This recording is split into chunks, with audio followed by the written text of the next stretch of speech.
I am so excited to be speaking with you today, talking about some of the changes you've been making over your business within the last couple months. And really, before we dig in, please go ahead and share a little bit about who you are and what you do. Sure. So I'm Bill Shepard. I have a small business called Bill Shepard Consulting. We do QuickBook Online consulting for small businesses and bookkeeping. I started my business about 2018, so that'd be about 4 or 5 years ago. And we've been growing really rapidly, about doubling our revenue every year. And so we've been, just a little small business that is moving forward. So you might be small, but you're mighty. That's right. Yeah. and first of all, the fact that you've been able to double your revenues every year is really significant. However, I know that you've been really making some exponential leaps within the last couple of months. So before we jump into that, just tell me, what were things like before we started working together? Well, before we started working together, we were in 2020. So, COVID was in full swing, and I had an employee that had to resign to take care of his family. So a lot of the work fell onto my plate. And so even though we were growing, I was stressed out. I was like thinking I had to do all this work. And, instead of being happy I was a small business owner, I was starting to be resentful of it. Like the business was owning me and I wasn't owning my business. And clients would call me and email me and ask me for things. And I was like, how dare you? Don't you know how busy I am?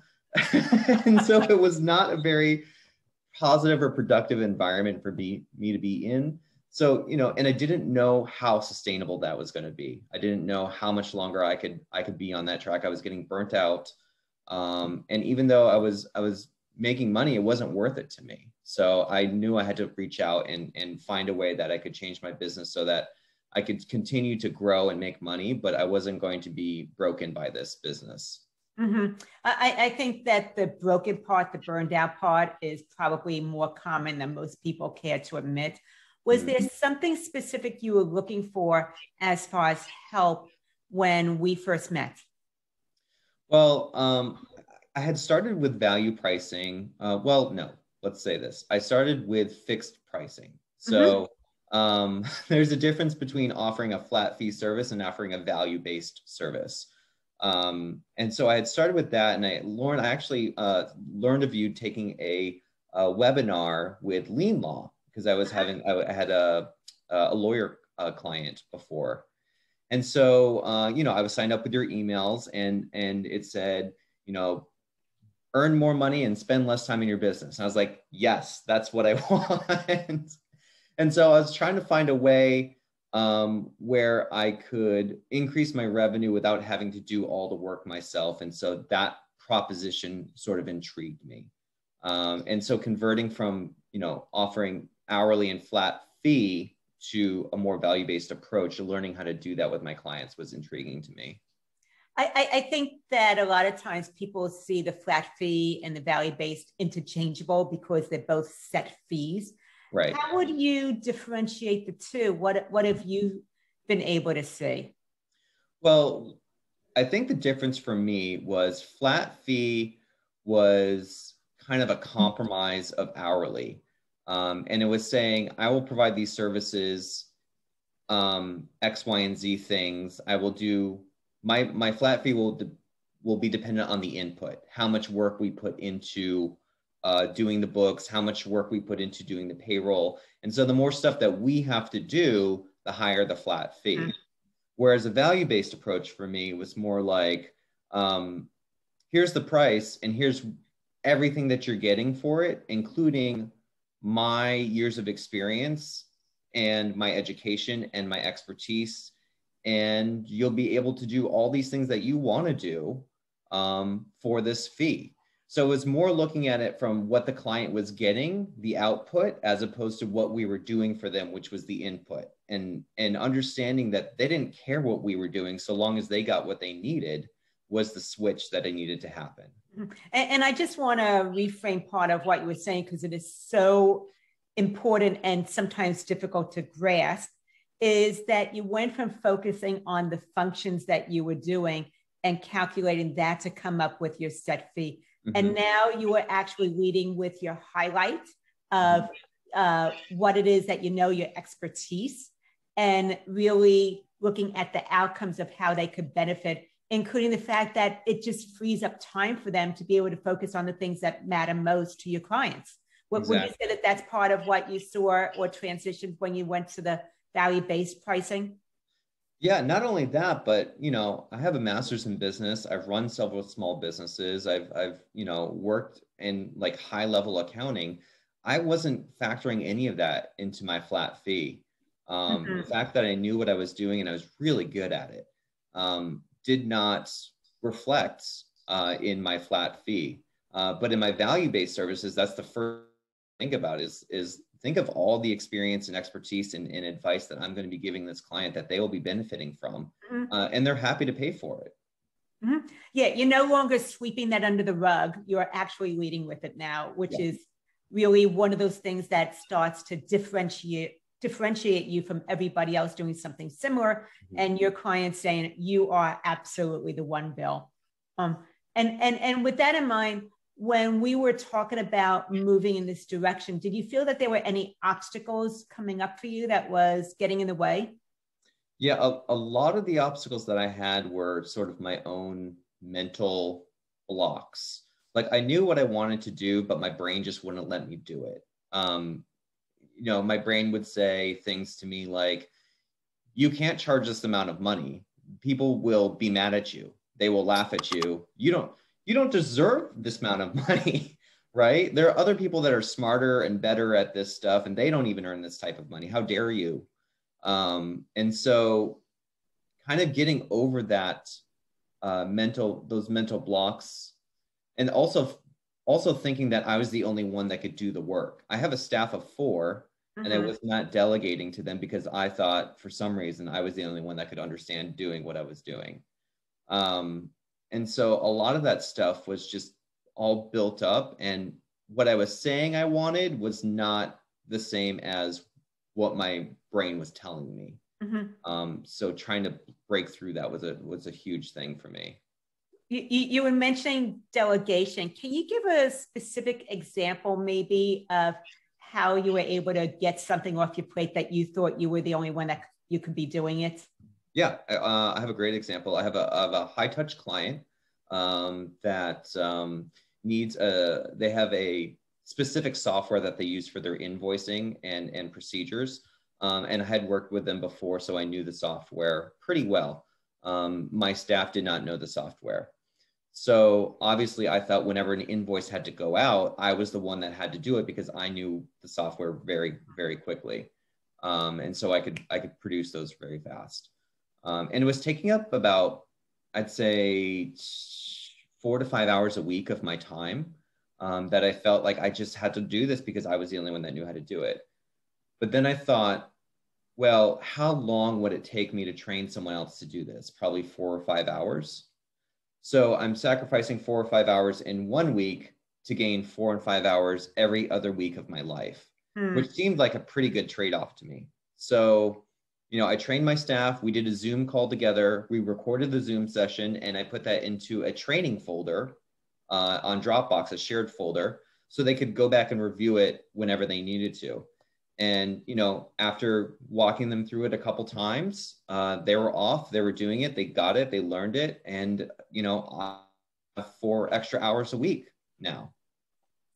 And are you using that for personal time, or are you using that some other way in your business?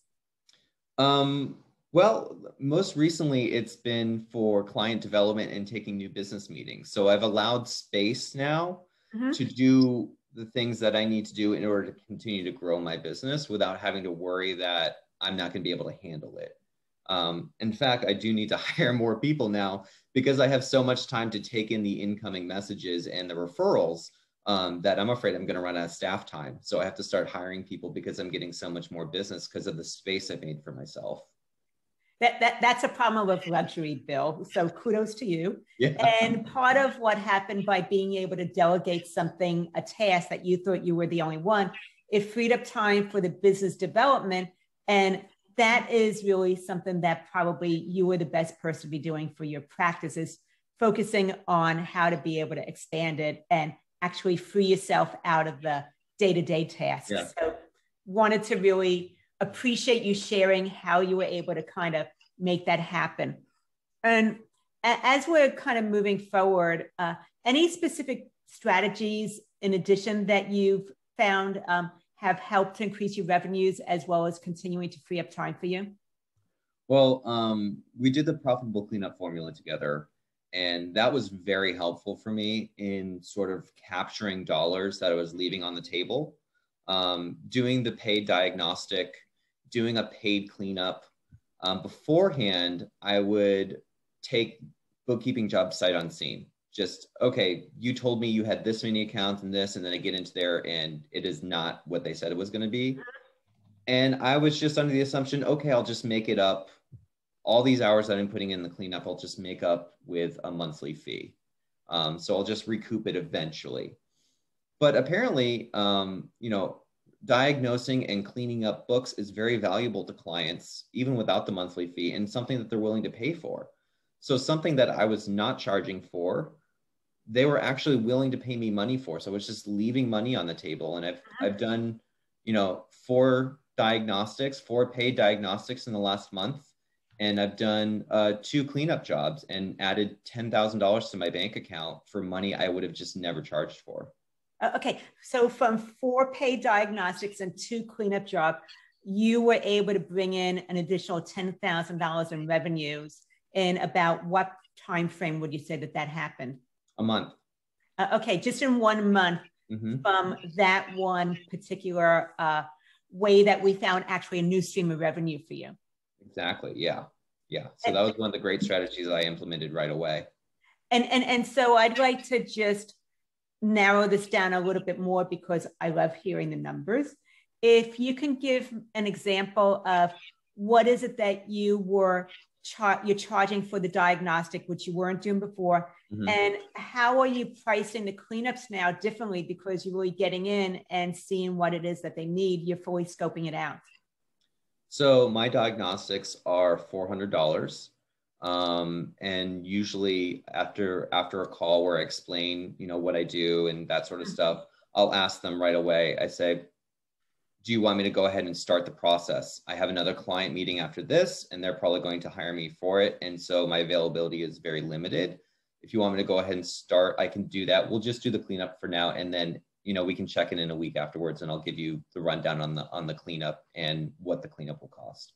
So the diagnostics are $400. They're a pretty easy sell. I've had clients pay me for the diagnostic, and then, they're like, okay, thank you. And I give them the report, and then, maybe they come back, maybe they don't. But it's revenue captured from a client that I don't even do monthly bookkeeping for. So it's an awesome source of revenue. The cleanup packages, I give them 3 different packages. I say, do you want me to do a full rebuild from the date that there's a problem and go back and redo everything? That's very expensive, but you get perfect books after it. We can do a middle price, which is kind of like, we'll get the bulk of the work done probably the last couple years, especially if you haven't filed your last year's taxes. We'll go through and we'll just kind of journal off everything from 2019 and then move forward. And I'll need X, Y, and Z documents to do that. Or we can just start from this year and it'll be cheap and you won't have good books, but at least you'll be starting from somewhere fresh. Generally, they'll take the middle sort of option, which I price, not astronomically after they see what the full rebuild will be, but it's worth it to them to have good books. So I've priced cleanups between $400 and $7,500. So.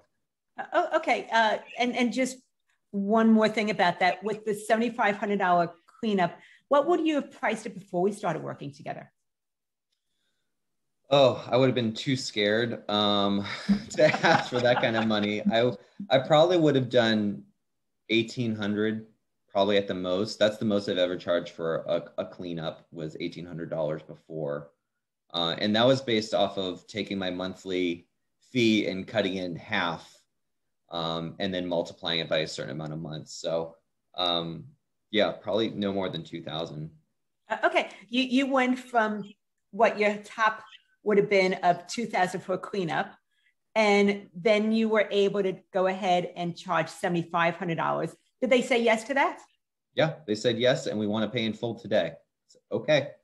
Okay, not only did they say yes, but they paid you before you started doing the project. Absolutely. So kudos for that, because you're no longer chasing money in addition to everything else. And that influx of cash is just such a confidence booster, if nothing else. Oh, yeah.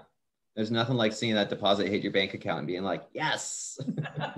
Yeah. So you went from, when we first started talking about this, from burned out to now you're going, yes, because you really having these high value clients enrolling with you. One other thing that I wanted to ask with that cleanup project, because you were able to get in and do the cleanup thoroughly, did that influence how you move forward into a monthly engagement with them? Did that change your pricing in some way for the monthly? Well, it really allowed me to, so I've set my monthly packages and they have a certain amount of, you get a certain amount of reconcilable accounts, you get a certain amount of this, that, and the other thing added to it. So it's very a la carte after you have all the standard stuff in there. So I was able to go in during the cleanup and look at all the accounts and look at all the functions of the business. Do they have payroll? Do they have billable expenses that they need to bill to invoicing? Do they have idle loans or PPP loans, or how many accounts do they have? So the cleanup process allows me to really, really dig into there and find out how they have been doing bookkeeping before, what their processes were before, maybe some suggestions for improvement, which allows me to go into a diagnostic meeting, a review meeting, and say, I noticed you've been doing the payroll journal entries wrong. We can clean that up for you. And this is the process I would like to use moving forward. So instead of saying yes to a project and then diving into it, actually having an understanding of what's going on, and then being able to offer the client some value as to say, here's the process I think we should implement to make your life and my life a little bit easier. So it does influence the amount that I charge for monthly, because then I get to understand really from my perspective what services and what amount of commitment that we're getting into. Excellent. Is there anything else that maybe you skipped over, because you've given a lot of detail about how you analyze and maybe quote your projects when you're looking at it from a value perspective instead of time? Well, the main, and I tell my clients, the main driver of the cost is your access to me. So if you're a client that you just want us to do your books, you don't really care about growing your business, you just are a compliance client where you just want to have good books at the end of the year, it's a fairly basic package. It's not a lot of, my time. So that I'm the value of what I do. And so if you're not accessing me or my time, it's not very expensive. But if you want to invest in your business and you want to have quarterly or monthly face-to-face sessions with me, where I can answer your questions and go into deep dives on your finances with you and come up with strategies in order to help you grow your business, that's when the value of the packages come in. And that's usually the deciding factor for a lot of these packages, is how much time and advice that they get from me. Because the bookkeeping is pretty simple: reconciliation, bank feed, that sort of stuff. But what my clients really value and really appreciate is being able to ask me questions and me coming up with budgets, strategies, cash flow, like that sort of stuff that they don't understand is extremely valuable to them. So once again, you're leading with the expertise and knowledge that you have from having your MBA, as well as the fact that they get to have advisory sessions with you that benefit them also. Yes, exactly. Now, what I've seen is that bringing new clients in with packages and value pricing is a little bit different than going back to your legacy clients, your older clients. What were some of the things that you've been thinking about as you've been going back to your older clients and raising their rates? Well, I just started thinking about that, and I'm very, very nervous about it. I sent out my first email. I was able to look through my clients and kind of rank them based off of how profitable they are, how much time intensive they are, whether they're responsive, that sort of stuff. And I was looking at really first pricing out my bottom clients that are price sensitive, and then finding clients that I think I could grow with, and then going out to them and saying, changing my business. We're adding advisory sessions. I think your business would really benefit from this. I would love to help your business grow. Let's set a time to talk and see how we can increase our scope of work and make your business more successful. So not telling them we're raising your prices, but saying we want to give you more value. And then having the pricing conversation after that. So I had one client write back to me saying, this is amazing. Yes, I'm totally in. Let's talk soon. And then from there, we can talk about pricing and how much value it's going to bring to their business. So it wasn't the response I expected, which was, no, are you crazy? Don't raise your price on me. It was, yes, I want this. This will be good for me. So that was really a good confidence booster for me. How long have you been thinking about raising your prices before you actually finally sent that letter out? Probably a weekly nightmare about it before that, like for a year. Just resistance and no, and price sensitivity, and why, and you're doing the same thing, you're just charging me double. And I couldn't find the rationale, or I kept becoming my own critic in my head and defending. I kept becoming the worst client I could imagine, talking back to myself, which my clients are great. I don't have terrible clients that are like that. I don't know why that was a scenario I decided in my head was going to happen, because it didn't. But like about a year, I've been like trying to figure out a way to do this.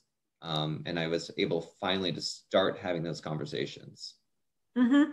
Okay, so something that you've been thinking about for a year, which meant that you were losing X amount of dollars each month that you postponed doing this, you were able to do within about how long of us working together? We've been working together for about three months now. Months or so. Okay, and the fact that you got someone that said, "Oh my gosh, this sounds great, let's do it," was probably nothing that ever went through that scenario in your head. No, I was preparing for worst case scenario. But, which is true for so many people. Yeah. And did you feel that as you've been changing your business model, really focusing on the expertise, the value, changing your prices to reflect that there were any other hurdles that you faced or had to overcome? Well, it's, it's always a constant battle. I'll charge a client more money than I've ever charged another client. And then now I say to myself, okay, well, now you actually got to do it. Now you got to deliver what you said you're going to deliver. Can you do it? Can you actually deliver this client value and make them happy at this price rate? And so there's always a little bit of doubt in my head. But honestly, it's just doing it that makes me more confident. The more I do it and the more advisory sessions I have with my clients, the more I realize I know what I'm talking about, and that what's obvious to me isn't obvious to other people. I feel like I'm kind of giving away free advice, being like, oh yeah, obviously you would do this. But the client's like, I would never have thought to do that at all. And so just the more I keep doing these advisory sessions, the more I'm enjoying doing them. It's that and the client development stuff. The advisory sessions and the client development stuff are where I really shine and what I really enjoy doing. And so the more that I do that, the more I enjoy it, the more confident I get that I'll be able to deliver on my promise of being able to help people grow their business. And once again, just want to reiterate that you went from burned out and resentful to now having enjoyment in your practice once again, because of some changes that you've made in a pretty short period of time. It's pretty incredible. And I know that this not only affects how you are showing up in your business, but it's also overflows into your personal life. So what's some of the things that you've noticed are different, whether it's from your business or in your personal life, because you've made these changes? Well, I have to say that around this time, I was ready for a change. I was ready for a different attitude. I kept telling myself before we started working together, I'm so burnt out. I'm so stressed out. I can't do this anymore. And then my brain would find sort of like confirmation of that out in the world. Yes, you are. Look at all these emails you have and look at all this stuff you have. And so, in addition to changing that mindset into more of a gratitude mindset, I've noticed a lot more positive things in my life. Like I started going back to exercising again. I don't bring my work with me over the weekend. I reserve that for family time. And I've been able to set boundaries with my clients so that I'm not answering text messages and emails at 8 o'clock at night. And so, having this more free time, having this confidence, and knowing that what I bring brings value and people want to pay me for that has reduced my scarcity mindset.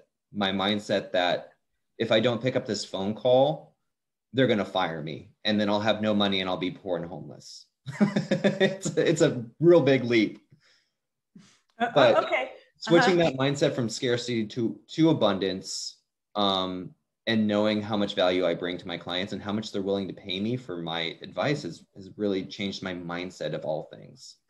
Okay, so you have more self-confidence than you did before. Yeah. You're not just focusing on the functions, you're really focusing on why they ought to be working with you versus somebody else. And the other part is you were talking about the texts and the emails at 8 o'clock at night. You now have boundaries where you didn't have boundaries before, which is a beautiful thing. It's so important, so important. And, if you don't set boundaries for yourself, your clients won't set boundaries for you. One of the first clients that I started working with after we started working together, they said, hey, can you do a meeting at 5? And I said, I stop work at 5. My office hours from here to here. We can do 4 o'clock at the latest, but I stop work at 5. And they were like, oh, I'm so sorry. Like they understood when I stood up for myself that was a boundary for me. Whereas if they didn't know what my boundaries were, of course they wouldn't set them for me. And then I would be resentful for them for not having any boundaries with me, but I didn't set any to begin with. So it was such an important step to do that. And my clients respected me for it. They said, I need to do that with my clients too. Yeah. So you're showing them how to show up in their own business. And the fact is that you can still be very, very service oriented for your clients, really there for them. However, when you're too much of a people pleaser, it just isn't sustainable. Yeah, agreed. Anything else that you feel is important that you'd like to mention, Bill? Well, 90% of my business is referral basis. So I really depend on like word of mouth, referrals, testimonials, that sort of stuff for people to refer to me, which works. I'm good at what I do and people talk about it. So I get referral business a lot. So when Loren, you and I started working together, I called a bunch of references and I called a bunch of people that you worked with, some people whose names you gave me, some people who I found on my own, and every single person told me that you had transformed their business. And I was a little skeptical, but knowing the power of referral and how important those are to my business, it really helped me make that leap into working with you as well. So you have a lot of people out there that are big fans of you, and I'm one of them. I so appreciate that. And just want to say that I see this as you actually making an investment in yourself. And I just get to walk along and be able to open up the possibilities for you. So thank you for that, Bill. And yes, you absolutely checked out more referrals than most people did. Okay, how can people go ahead and get in touch with you? They can visit my website. It's billshepardconsulting.com, and it's SHEPARD consulting.com. And you can submit a contact me form. I'll get an email and I'll respond to you within 24 hours. Perfect. Bill, thank you so much. It has been really such a pleasure watching you be able to take these things that we've been talking about and you just implement one thing after another. And so that's really evidence that you're fully committed to making this happen. Plus the fact that you are really open to doing things that sometimes you don't have the confidence to do, but you had the courage because what you were doing before wasn't sustainable. And you were really at that point of there's got to be a better way, and want to really recognize everything that you have been implementing. And as a result of that, I mean, $10,000 additional income in 1 month, or being able to enroll someone into a $7,500 cleanup project instead of charging them $2,000 for the same exact work. Want to really acknowledge all the steps you've taken in this pretty short period of time. So thanks so much for sharing that. I know that you've inspired somebody else today. Thanks, Lauren. I know, I appreciate it too. Anyway, take care. Bye. Bye, Lauren.